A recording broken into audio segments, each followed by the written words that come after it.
Okay, hari ni Afrina akan tunjukkan macam mana cara nak gunakan BBM Iris untuk selesaikan masalah matematik untuk kemahiran pemulihan 4 operasi tambah.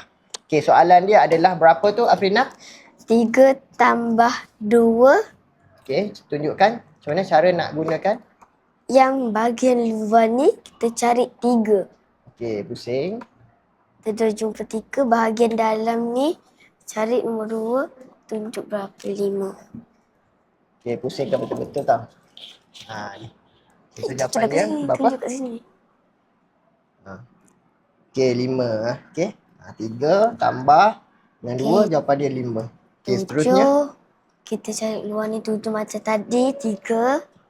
Okay, pusing sampai 7 kat atas. Okay, anak panah merah tunjukkan nombor 7. Lepas tu kita cari nombor 5 ni.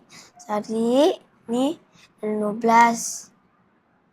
So jawapan dia kat situ 12. 2 kat bawah. Satu lagi ni atas 4. 4. Okay, so 4 tambah 1 berapa? 4 tambah 1. Jadi? Kira. 1, 2, 3, 4, 5. 5. Tunjuk, tulis.